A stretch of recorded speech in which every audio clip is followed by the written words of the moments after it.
Bine v-am găsit, scânteie divine! Numele meu este Mariana Spulber, sunt terapeut în terapia de vindecare cu îngeri.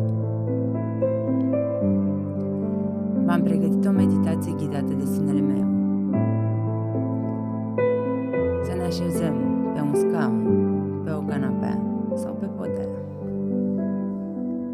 Ne putem așeza pe podea în poziție de lotus. Începe meditația prin a inspira și a expira de câteva ori cu putere. Inspirăm pe nas și expirăm pe gură. Apoi ne pregătim pentru a începe meditația.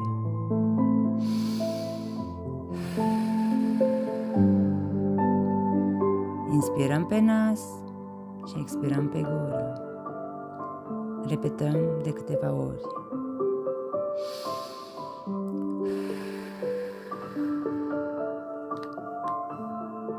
Inspirăm pe nas și expirăm pe gură. Vizualizează acum o lumină albă ce coboară din cer. Vizualizează cum pe inspirație inspiri această lumină albă, iar pe expirație dai afară tot ceea ce nu-ți mai servește acum. Eliberezi emoțiile negative. Eliberezi gândurile negative, toxice și tot ceea ce nu-ți mai servește în acum.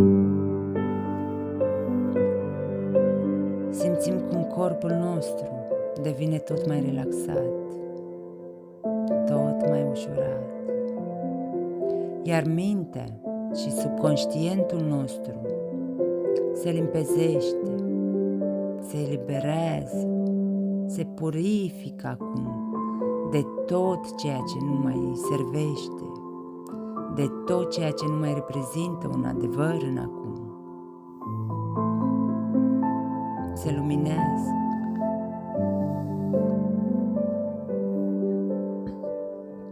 Îl chemăm acum pe Arhanghelul Mihail și pe îngerii săi divini. Sfinte Arhanghele Mihail, te rog să vii aici și acum și împreună cu îngerii tăi divini te rog să creezi o mantie de lumină albastră care să mă înconjoare și să mă înfășoare pe mine și spuneți numele. Pe întreaga durată acestei meditații și pe întreaga durată acestei zile îți mulțumesc, vă mulțumesc. Sfinte Arhanghele Mihail, te rog să tai și să eliberezi acum cu sabia ta de lumină a focului sacru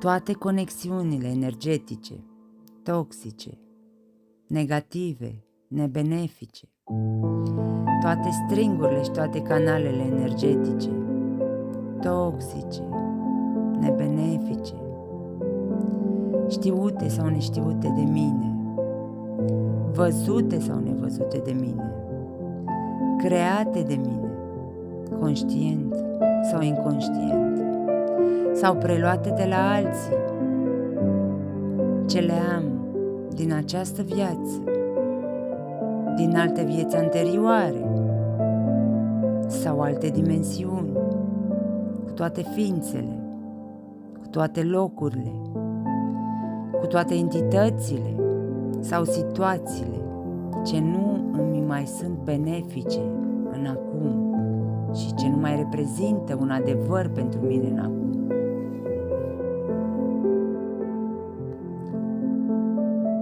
Taie, dizolvă și eliberează acum toate conexiunile, toate stringurile, toate canalele energetice, toxice, nebenefice, toate jurămintele, toate legămintele, toate blestemele, promisiunile ce le-am făcut sau acordurile ce le-am făcut de-a lungul existenței mele, conștientă sau inconștientă, cu voie sau fără de voie și care nu mai sunt benefice mie în acum. Taie și eliberează-ne acum pentru totdeauna. Taie și eliberează-ne acum pentru totdeauna. Taie și eliberează-ne acum pentru totdeauna. Îți mulțumesc, Sfinte Arhanghel Mihail.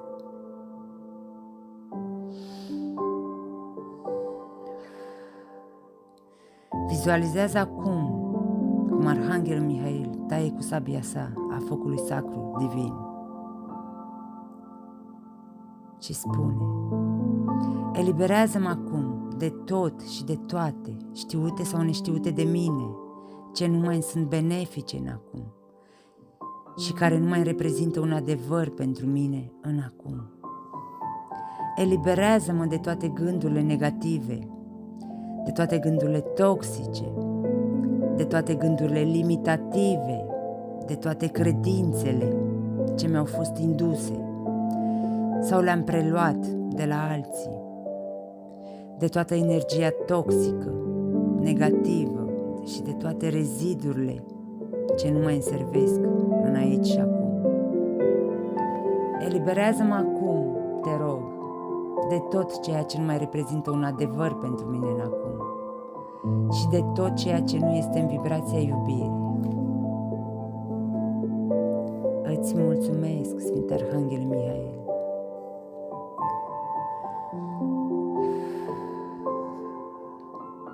Vizualizează acum cum Arhanghelul Mihail taie cu sabia sa de lumină a focului sacru tot ceea ce nu-ți mai ți este benefic în acum, tot ceea ce nu mai reprezintă un adevăr pentru tine în acum, tot ceea ce te împiedică să vezi, să auzi, să simți sau să cunoști, tot ceea ce te împiedică să fii tu cel ce ai venit aici să fii, cel autentic, cel puternic, cel pur și divin. Roagă-l acum pe Arhanghelul Mihail să te binecuvânteze cu energia sa divină și roagă-l să-ți fie alături de tine ori de câte ori ai nevoie de acum înainte. Arhanghele Mihail, îți mulțumesc pentru că mă binecuvântezi acum pe mine și spune-ți numele. Cu energia ta divină și îți mulțumesc pentru că mă ajuți, mă susții și mi-ești alături ori de câte ori am nevoie de acum înainte. Îți mulțumesc și te iubesc.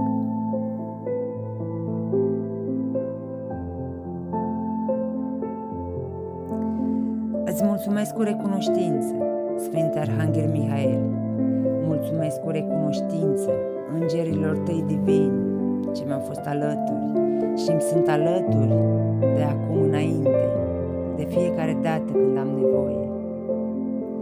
Mulțumesc cu recunoștință Creatorului Suprem pentru tot ceea ce am primit acum. Mulțumesc cu recunoștință Sinelui meu înalt, divin și binecuvântat infinit, pentru tot. Vă mulțumesc și vă iubesc.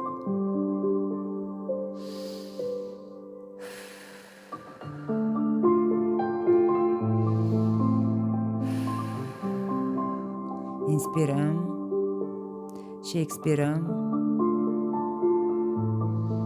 Apoi începem a respira conștient și încet revenim în aici și acum. Să fim binecuvântați, oameni frumoși, cu iubire și credință. Amin. Iubire și credință în bine și frumos.